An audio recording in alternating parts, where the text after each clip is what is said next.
Cincinnati's back in the orange and black. Cincinnati on the map, baby, tell me where you at. In the jungle, who they bringing it back to the jungle. As a game day, yeah, the jungle's back. Got the natty pack in the orange and black. Welcome, everybody, to Cincinnati Bengals Weekly Show on the Grueling Truth Sports Network. I am your co-host for the Cincinnati Bengals Weekly Show, Mike Goodpaster. Right now, I'd like to welcome in my two co-hosts. First up, Ty Robbins. How you doing, Ty? Hey, what's going on, Bengal Nation? Hoping for another win. Hoping that another win. We got to get the first Yeah. win before we get another win. You know what I mean? Hoping for a win, I should say. I'm sorry. We're hoping for a win. We're looking for some excitement. Andy gets benched, and you're hoping for a trade, but it doesn't look like much is happening in the front office. So. No, same old. Nothing's ever happening in the front office. And somebody who knows that all too well, former Bengal legend, number 58, Joe Kelly. How you doing, Joe? Hey, what's up, Mike? It sounds like a broken record, man. You know what I'm saying? It's over and over again, and they made a change yesterday, and Mike, like I know, and in my opinion, Andy's not the issue. Andy's never been the issue.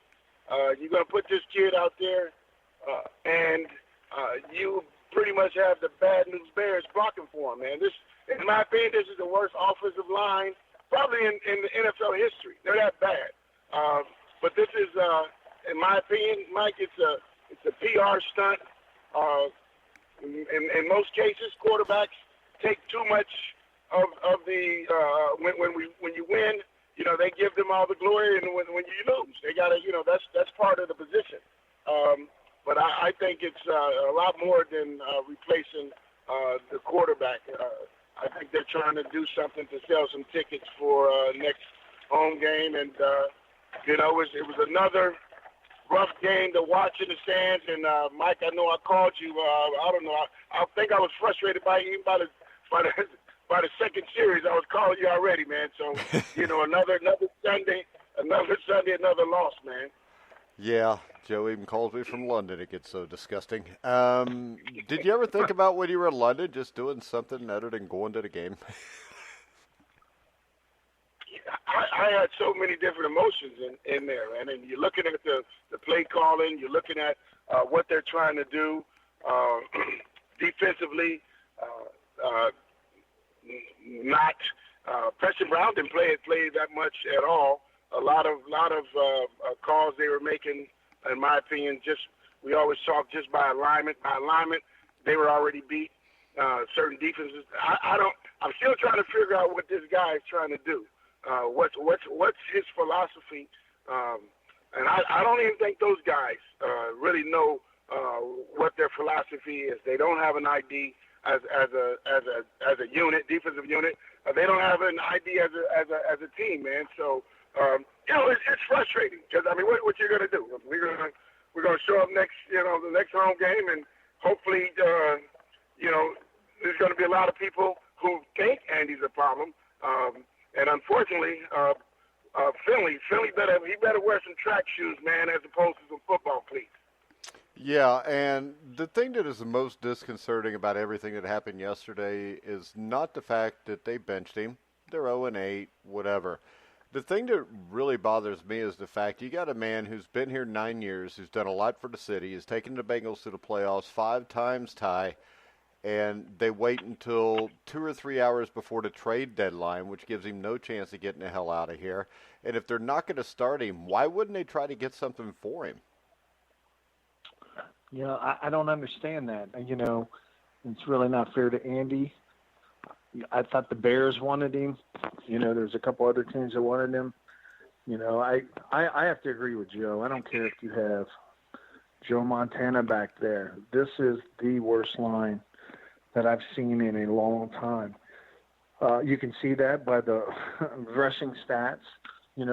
This guy can't take 3 steps back without getting hit or running for his life, and I don't understand why they would just say, okay, let's start dismantling some of this team and let's get some draft picks or change things up. We got to fix the line, and that's the first problem. The second problem is the same old defense. I mean, I don't understand. And from a coaching, not from a football coach, but from a coaching standpoint, if you see a problem, then you have to make adjustments. I don't understand why Kupp did the same play like 4 times and gained all those yards in the middle. Nobody's sitting in the middle. So, I mean, somebody on the sideline had to be like, maybe we should try and fix this before they, to stay in the game. I don't understand it. Yeah, it looked like the Bengals not being there, Joe, but it looked like it was basically cover 2 straight up most of the day, and Cooper Kupp 220 yards. It was cover 2, Mike. It was simple. It was cover 2. But once again, like I said, you got Preston Brown. You signed him back. You signed him to a multi-million-dollar deal. You gave him more money, and then you're not playing him. So then you turn around and you're playing this kid from North Carolina at middle linebacker who's never played middle linebacker in his life. And those were basic cover 2. It was cover 2 defense. That's what it is. And he has to run with number 3. He has to run with 3 up the seam, and they did it over and over. But in my opinion, they were taking advantage of the young rookie linebacker who never played middle linebacker before, and they ran the same play over and over again. And I'm looking at the defense, and you're calling it, and it was on him. He was a rookie, and obviously he was having problems. They would just go in motion.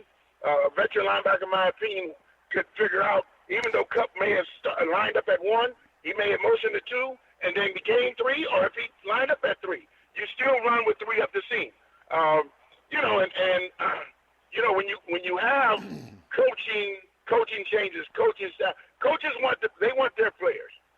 So Preston is not their player. This guy is their player, so they're playing him. Finley's their guy. They want Finley to do well.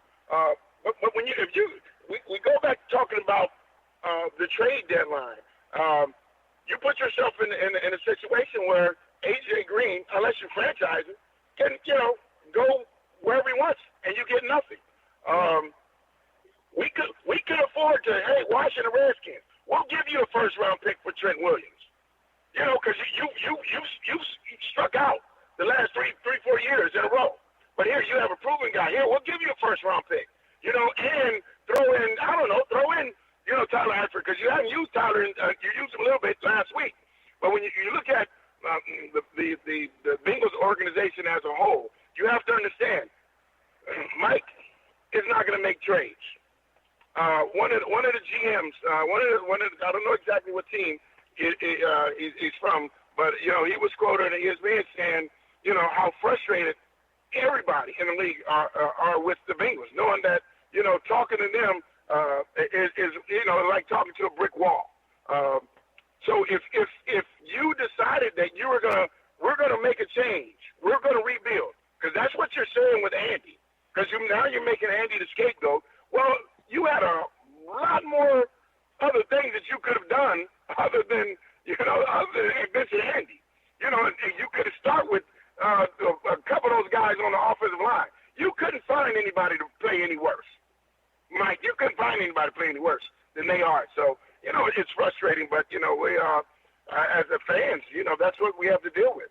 Well, and this organization has always been this way. If you look back at the late 70s, they were going out of their way trying to blame Kenny Anderson in drafting Jack Thompson in 1979, and they did everything they could in 1980 to make sure that Thompson was the quarterback, but he kept getting hurt. And by 1981, Ken Anderson's taken him to the Super Bowl.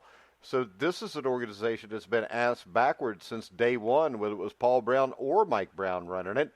And I don't think, just from talking to you, guys like David Fulcher, Fulcher told, when I interviewed him on the Legends show, he told me things that, high school teams don't do, just to save money. Small hand towels for showers. You'd have to bring your own towels in, crap like that. And this is just a second-class organization, and that's just what we're stuck with. As a fan, it's very frustrating, As a fan, it's very frustrating to see it time and time again. You know, you go buy your tickets, you go out, you think this is the year.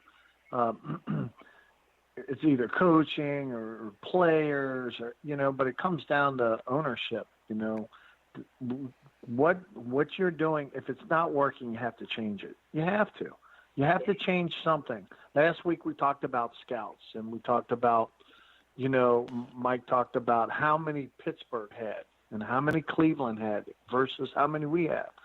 You know, at some point, you know, I was talking to a fan the other day, and he said it comes down to money. You know, as long as Mike Brown's making money, you know, he's going to stay the status quo. And, you know, as a fan, you start to believe that. You don't want to believe it, but when you see all the decisions that are made, and, you know, these deadlines going by, we're not trading, we're not making trades, you know, and I agree with Joe, you know, the trades we do make for first round don't pan out. You know, Billy Price, you know, he's getting killed on the line. And you wasted a first-round draft choice, gave up all this talent. It comes back to the scouting department. You know, we talked about that a couple weeks ago. So as a fan, it is very frustrating.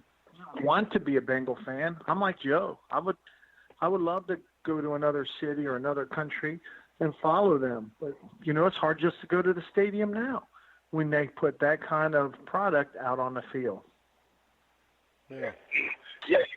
You know, when you you look at the organizations, when you look at other organizations, what they do, and the things that we can potentially do, it is frustrating because you see the New Englands, you see those guys. Those guys are undefeated, and they're in the trade market. Look at the Rams. The Rams just beat us. You know, they're 5-3 now. Boom, they make trades. You know, they're active. They're not giving up on the guys that they have. There's obviously some organizations that, well, hey, they are in totally rebuilding phase with us. In one sense, in my opinion, not going to get an offensive lineman that can help us, you are forcing us to go into a rebuilding year because there's no way on this planet that you could have convinced me that at the beginning of the season, the talent that we did have that was left over from last year, that we would be in a real big rebuilding phase. It's not possible based on the talent that we have. But now you put that together with supposedly this offensive line coach that we thought that he was going to bring this attacking offensive line scheme. You got a new defensive coordinator who's never devised schemes. You have this new defensive coordinator who's trying to learn a defense and get his coaches to learn a defense to teach the players. And then you have the new head coach who's never been a coordinator. Not only now he has to take on the responsibilities of what a head coach is responsible for.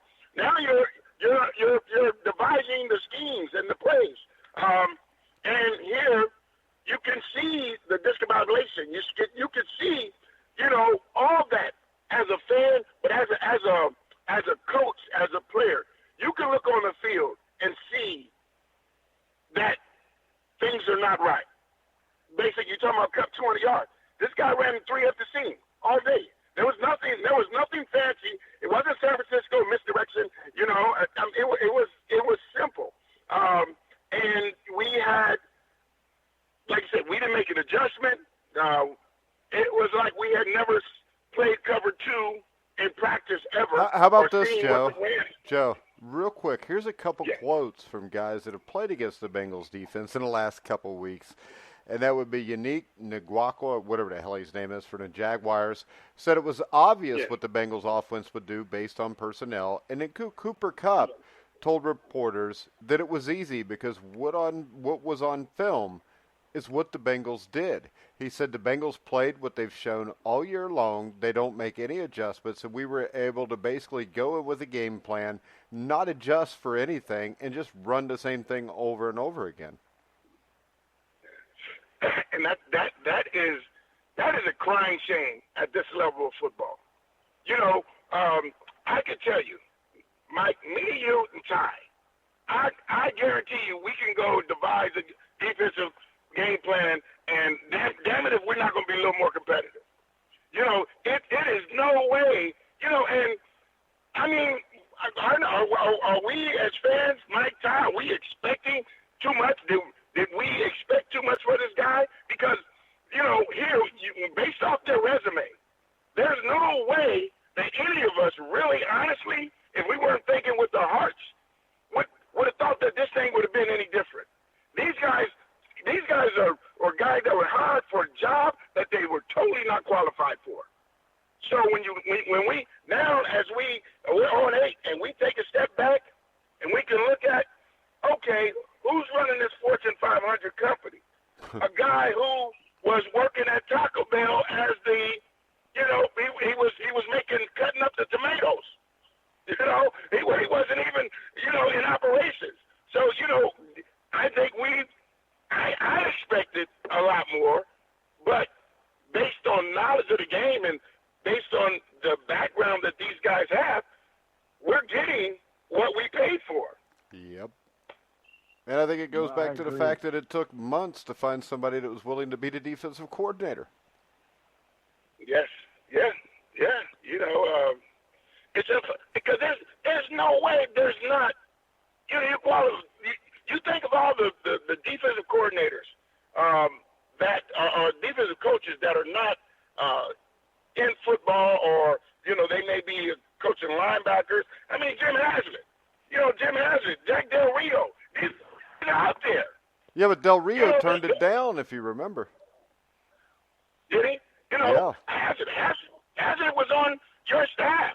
Haslett was I coached. I played for Haslett and the Raiders. He played left years like I did. He's been a head coach. He's been a defensive coordinator. He was forced to just be a linebacker coach when they hired the guy from Detroit, who was horrible. But Haslett, in my opinion, I played for the guy. I know what kind of guy he is. And he's a tough guy. He's a real tough guy. He's not a fake tough guy. He's a real tough guy. And based on that, you had guys, but it's nepotism, man. He hired all his friends. He hired all his college roommates and the buddies, and they hung out at the kegger together. And not that they were totally necessarily qualified for the job, man. And it's unfortunate because fans, and Ty, you can attest to this. Fans, Mike, we you wait all year for football season. You wait all year we're waiting all year for our Bengals. And then you guys come out and you give us this shit. Over and over. And it pisses you off and it frustrates you. I agree. I agree there with your fans. And also, I think once this organization, now words out, people have seen year after year after year, same results. As far as coaches go, who wants to come here and coach? You see that with free agents. Free agents choose other teams all the time over the Bengals because they know what's in the organization. As a fan, it makes it hard. I know when I was looking for different coaching positions, I had somebody that was older than me said, hey, you got to look at the overall program. What's their youth team look like? What's their middle school team look like? What do they got coming back on their high school? Well, does the administration back you? And I assume as a professional, you come in and the same thing. What do you got coming back? Are you going to be able to run your own things, or is your hands going to be tied? Can I get who I want to get? And then you have to get the best person. Not, I didn't go out and hire my friends. Some were my friends, but I went out and tried to get the best person for the job, because ultimately your name's on the front of the program. I'm looking at these commercials, and he's, Zach Taylor's, it's Bengal time, and nobody cares about it. We want to win, right? We want you to make corrections during the game. We want you to use your talent, not as a Ram coach, but as a Bengal coach. How are you going to use these guys to the best of their ability to make them successful? I just haven't seen it yet. So as Bengal fans, I see it over and over and over. People are frustrated. Now I'll go, and I'll go sit on Sunday and I'll sit around all the Bengal fans. But at this point of the season, you're probably going to have more Raven fans. Well, how about this, though, Ty? Is the answer to maybe not go? Yeah, I'm like Joe. it's hard because I didn't play for the Bengals like Joe did and play in the Super. I watched Joe play in that game. But it's hard. Your heart wants the Bengals to be successful. You know what I mean? I don't follow the Reds like that. I don't follow FC like that. I follow the Bengals, and I want them to be successful. Hey, don't be bringing hard. up soccer stuff on this show. That'll get you demonetized. You know what I mean? But it's hard. You know? They suck too, by the way. Here's a guy that's going across. Here's a guy going across the ocean to see this team. You know, against an elite team. But, you know, his heart's in it. You know, we talked about it last week. And, you know, he wants to see a win. We all want to see a win. But it gets frustrating time and time. How about again. this? There was a team official, anonymously, of course, told The Athletic that, and this is what Joe talked about a little bit, about the mounting frustration from other GMs about the Bengals' refusal to engage in real trade talks. And what he said is when they called the Bengals about a trade, the answer they always get is it is not the Bengals' job to make other teams better. Yeah. Now, what the hell does that even mean? Yeah. So how about making you better? Yeah. You know, when you look at okay, here you trade for Trent. We want to trade Trent Williams. So Mike, in return, we want a first-round pick, and we want an Eifert. We want a Drake Kirkpatrick. How about this? You know, Give me Drake Kirkpatrick and Tyler Eifert. That's fair. Yeah, you know what I mean? You look at, the bargain that you're getting now. Here, now you get a kid, Trent Williams, who's what? He's 26. You know, so this guy. Now you got the offensive tackle position sold up for 10 years, and you hoping that Jonah Williams now, as a 22, 23-year-old kid, you might have 13, 14. So really now the free agent, you really just need one more. Get a nice guard in there. Now your whole offensive line woes are over. So now here you gave up a first round pick, but you were probably trying to go get a offensive lineman anyway, because we get the first pick and you're going to get what? You're going to get Tua? What is he going to do? Because you're still going to have the same offensive line. What you can't get a run. Look, we got one of the best young running backs in the league. But he can't even get to the line of scrimmage. So we talk about it and over again. And I thought about not going. But what the hell else I'm gonna do on a Sunday? I got season tickets. I'm a football fan. I want to go. I don't want to go see UC.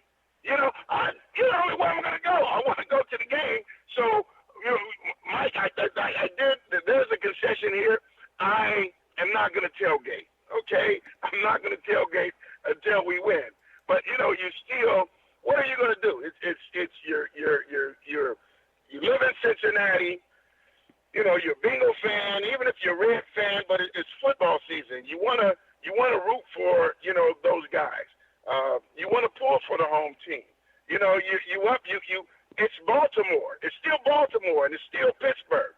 So what? We're 0-8. If we're gonna beat Baltimore, you're gonna go down there. If we beat Baltimore, it's gonna we're in the playoffs in the Super Bowl. So we pretty much know that this season is a wash. Management, ownership has basically told us we'll see you in 2020, because we've already succeeded that this season was over because we failed to make a move to be able to improve our team and help the current guys on the 2019 Bengals. So the deadline is over. So it is what it is. They got guys like Geno Atkins, Carlos Dunlap, Drake Kirkpatrick. They should have just moved them all. I mean, I love Geno Atkins, but he's 32 years old. Yeah, I agree. Those guys are older, and plus they deserve a chance to them win. They've had to put up team. with this shit for a decade. Yeah, give them a chance to win. I agree. I agree. Open it up. Let's see what we get. It's just it's frustrating. It's frustrating. This is how bad it is. I have a lot of family on my wife's side that are Baltimore fans, and they're not even going to talk trash. They feel so sorry for me. They're like, nah, you guys are so bad. Yeah. You can't even talk trash. Yeah. And one thing I did want to talk about was the benching with Andy. And when I say, the Bengals and Mike Brown, when I say his timing is just awful. You know what I mean? Because, now you see Andy. You tell Andy right before the trade deadline. But bigger than that, you tell him on his birthday. Now you've done all this for the community and organization. So your 32nd birthday, happy birthday, you're benched. But, I told you before, Mike, that their time is impeccable because, this is what they did to me. They asked me to purchase a home in Cincinnati. Okay, I purchased a home. Signed, and the day I'm moving my home, you trade me to the Jets. So I see Andy tried to say all the right things yesterday. Now today, reality is hitting him because I'm reading some of his quotes. So now it's getting to the point where, was surprised, shocked, and now he's pissed. He's pissed now because he knows that they did screw him over. So, Andy, we're not going to trade you because what if Philly goes in there and he bombs out? We need you. We need to put you back in. Yeah. But in the same time, we're going to sacrifice your career here because basically his career, when you get to this point where he is now, his career as a Bengal is pretty much over. You're putting an unknown kid in front of you, and hopefully the kid plays well. If he plays well, then it's definitely over. If he doesn't play well, you already, as far as Andy's concerned, you already showed that you've lost confidence in him, and we're in a position where you're going to look at Tua, you're going to look at the Oregon quarterback, you're going to look at I don't think so, Joe. I think if this was a real football team, the number one pick in the draft is obvious, and it's not a quarterback. I think any team that passes on Chase Young have to be morons. Yeah. Because he's the kind of guy like a Bosa or a Lawrence Taylor back in the day that can make your defense real good real quick, and it's also a much safer pick. It would probably save Mike Brown at least a little bit of money. Yeah, and then you're going to put him here, and then you're not going to rush him. Then you're going to make him drop back. Yeah, we'll play him at middle linebacker, Joe. Yeah. So, man, it's we all as football people at playing and coaching. We can look out there and see let's cover 0, cover 2, man. Cover 4, cover 3. You can see that. You can try and pick up what they're doing. But you see so much confusion out there, and it's just as people with experience, it's just hard to see how bad our coaching staff is, and how bad the whatever scheme we're trying to implement, whatever our game plan is, just like he said. Cup said, well, we knew what they were going to do, and we game planned it, and there was no changes. There's nobody up there saying, hey, you know what, cover 3, cover 2, we're going to do this. Oh, we're going to try this defense. And it was nothing. We ran the same thing over and over. Well, and the thing that doesn't get me is this. Zach Taylor was with that team last year, and what the Rams have had trouble with coverage-wise has been cover 3. It's what the Patriots did to him in the Super Bowl, because cover 3, you got to be able to hit that post, which is a hard throw for Jared Goff for whatever reason. And to play cover 2 against a quarterback that either wants to throw the ball play action deep or just to throw a quick slant or a quick hitch or a quick post because he's not accurate intermediate-wise, playing cover 2 is just like giving him the damn game. Yeah. It is. And, we can look at offensively what the Rams, you've been in Sean McVay's room. You know what his philosophy is. You know how he's trying to attack each defense. You know that. And there's nothing when Sean McVay is coming up and his plays. You know his offense. And there's nothing that you could have devised to slow him down. Offensively, we know what their defense was doing. But yet still, we still continue to run the same old unsuccessful running plays. And I'm looking at other teams. I'm looking at fullback, running counter plays, running misdirections, and they line up. And I'm sitting, in the stands, and that's just a run. Run without a lead blocker. Then I'm on a plane watching Monday Night Football and looking at Pittsburgh putting Roosevelt Nix in and counter rushes for 140 yards, something like that. Fullback leading. So, you look at things that still football is still football. And, once, hopefully this is a short-lived wave with these PlayStation, Xbox coaches and these PlayStation, Xbox offensive, defensive schemes. Hopefully this damn phase right here, Mike, is it gets run out of the NFL like the run and shoot was. We can get back to being able to enjoy some NFL football, man. Yeah, and I think if you look at the lack of success the young coaches, Sean McVay's team doesn't look near what it looked like last year either. And I think that all goes back to people figured it out. If you remember, in 1985, nobody could figure out Buddy Ryan's 46 defense. By the middle of 1986, it was figured out. The Bears didn't go back to another Super Bowl. Hell, they lost in the divisional playoffs back-to-back years to Joe Gibbs, who's one of the greatest football coaches that ever lived. That 46 defense didn't work there. I think the sad thing about this whole thing is the Bengals have kind of dug their heels in well ahead of this trade deadline, and they were willing to make no other decisions on the roster. But at the same time, they made the biggest decision they could in the most important position of all. But I think the biggest thing here is by doing nothing, I think this Bengals ownership has done more damage to their battered franchise. And I think, unfortunately, they're the only ones who can't see it. And you know what? They see it, but at the end of the day, it doesn't matter. Watch, and next home game, the Baltimore Ravens, we're 0-8. I guarantee you, even with, there's going to be people that don't come, but the stadium is still going to have 40,000 people. When you look at the revenue, the league-wide revenue being shared equally throughout each team, the amount of extra money that he makes from the local Cincinnati vendors and suites, that's pocket change.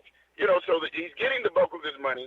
In the NFLPA contract, you have to spend up to a certain limit on players. It's mandated. You have to spend, whatever that is. He's not going to go past that. He's not going to get close to it if he doesn't have to. So he's doing something that he's right. There's a fine line on how close he's going to get to his what he has to spend, the minimum amount that he has to spend on players, and the rest. Why go out and trade for this and trade for that, and go stock up on a bunch of draft picks, because in his mind, if I stock up on a bunch of draft picks, then I got to pay those guys, So it's traditional, here. We're going to try and make it through the draft, and hopefully the guys that we draft, they pan out, and every 6-7 years we'll get a team like the 88 Bengals, the 81 Bengals, 2005, without Carson Palmer going down, or, a couple years ago without the fumble. Without Dalton going down. Because without Dalton going down, that team probably has a bye in the first round. Right. That team, that team is a team that, so he knows that every 4 or 5 years, just where you're picking, you're going to be successful. You're going to get a Geno Atkins. You're going to get those guys.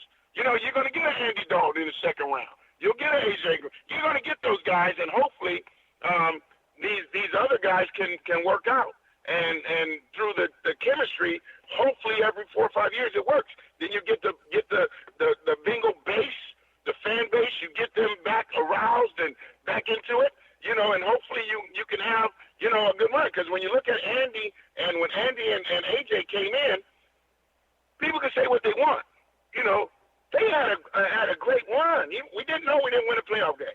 But it was It wasn't bad, and it wasn't embarrassing like it is now to be a Bengal fan.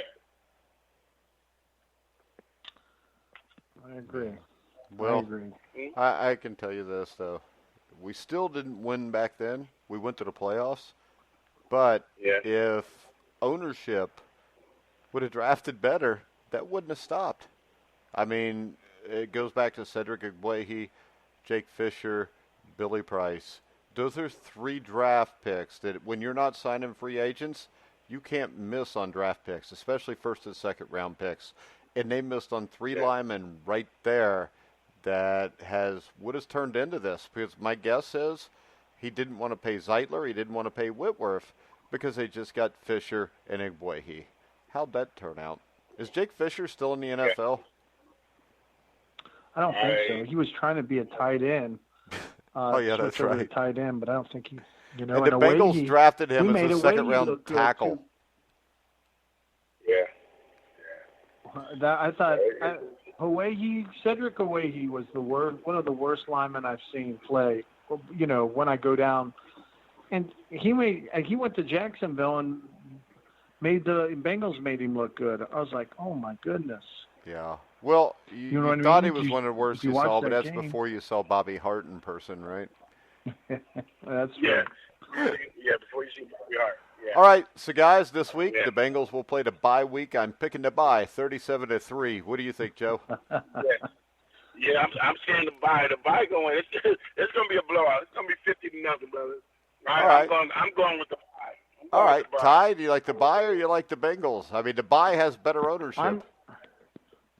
I say we continue not to make any adjustments, so I'm going with the bye as well. Yeah, I think bye is going to figure this out early. I think the bye will send their best player up into the middle field and score 200 or more yards. So I'm going with the bye. All right, guys. Any parting words of wisdom, Ty? I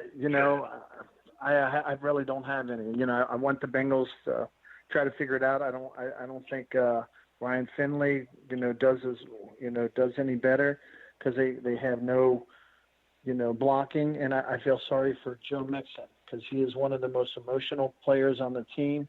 But every time they send you up for a dive and you get a yard or two because these guys cannot block, it has to be frustrating on his part as well. So hopefully by the end of the year, somebody loses their job and we make some kind of transition, but I'm not holding my breath. All right, Joe? Well, I'm still, we got 8 games to go. We can hopefully these guys, they got this week off. We're going to have a healthy AJ. You didn't trade him. So that will at least give Ryan Finley, a formidable target. I don't know what the time frame with John Ross coming back, but hopefully the offensive line, we can, because you have to devise some plays that is going to be able to help their ineptitude. You know what I mean? We can't man block. We can't one-on-one block. We are not physical enough. We are talentless to try and think that we're going to be able to block in the scheme that he's implementing. So we got to ride with our guys. Our guys. We've had some good days with Dunlap and Geno Atkins.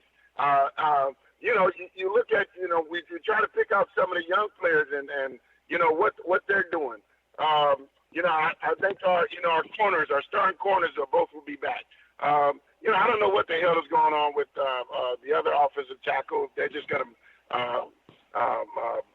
not playing the rest of the year. Cordy Glenn?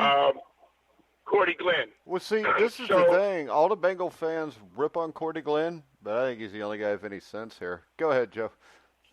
He's the best thing they have.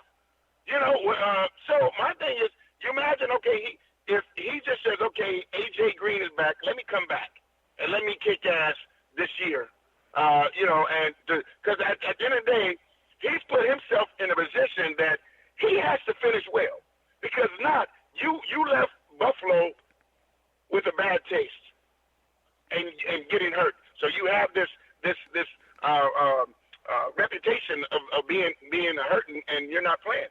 So you don't want to be that guy again. So, hopefully maybe he'll get some fire in his ass and finish this year strong, and what if Finley comes in and rallies? And it won't be because of Finley. It'll be because that you're running different offensive schemes that's going to allow AJ to get the ball. You're going to allow putting Giovanni in one-on-one situations. You're going to get the ball to Tyler Eifert like you did in London because the kid can still catch. And then if you ever try and do something to get Joe Mixon loose, we can be a damn pretty good team. So, I'm not going to tailgate, damn it, but I'm going to be there. And, hopefully, what you're going to do, you're going to go out there and, root for the guys, man, and, ride with the guys that's been busting their ass for, last 6-7 years, man. And hopefully, you can get some wins and you can do some things and just don't finish 0-16, man. Get some kahunas and, get some guts, man, and, some pride and go out there, man, and finish this season strong. All right. I hope they go 0-16 because I think it's the only way anything will ever change. If they come out here and they finish 3-5 or 4-4, then we're going to hear from Mike Brown that, the second half of the season when we changed it, they'll make Dalton a scapegoat, and then they're just going to do everything business as usual. I think shit needs to burn completely to the ground to have any chance of it being rebuilt correctly. I don't care what happened to Corey Glenn when he was in Buffalo. Corey Glenn is probably just sees everything we see, and he thinks, damn, this is stupid. Why am I going to go out and risk my health for this asshole that doesn't care about the players, which he just proved with Dalton? He doesn't care about the fans, which he's proved his entire life. He's just basically some wrinkled-up shithead who's basically stealing money from the city of Cincinnati. That's why you don't go. That's why you let this team fall completely apart. It totally humiliate this man the way he has humiliated the city of Cincinnati since he took over in August of 1991 after his dad died. I'm a huge Bengals fan. I always cheer for the Bengals. Now I just sit here and I hope things go even worse because something needs to change. And right now, it's never going to happen because all he wants is a competitive team. And if you get all jacked up because Ryan Finley is the quarterback, realize Ryan Finley being named the quarterback 3 hours before the trade deadline got all the heat off of his ass for not doing anything at the trade deadline. This is kind of like the government, They're bombing some poor-ass country, so then they start saying, the president's getting a blowjob, so we're going to go bomb a country in Mogadishu or Rwanda. And everybody's going to not pay attention to the president getting a blowjob.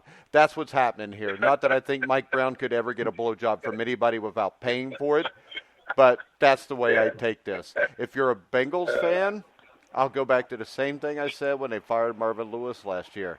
Marvin Lewis probably deserved to be fired, but wait till you see what the replacement is. Exactly. And what we got as a replacement for Marvin Lewis was a 12-year-old from Mayberry named Opie Taylor. All right, guys, we're going to wrap the show up. And if Opie ever wants to come on the show, he's more than welcome. We have questions. Mike Brown also. You think Mike Brown will come on, Joe? Give him a call. See what happens. He wouldn't talk much. Money. He'd talk money. I'll be nice. Yeah. I won't say nothing mean. That's a complete freaking lie, too. All right, guys, we will be back next Wednesday to preview the ass-kicking the Baltimore Ravens are about to give us. Make sure you keep tuned so we can talk about that. But for now, you can hear all of our shows on Spotify, iHeartRadio, iTunes, TuneIn, Spreaker, Stitcher, all those other places. For Ty Robbins, Joe Kelly, I'm Mike Goodpaster. You've been listening to The Grueling Truth, where the legends speak.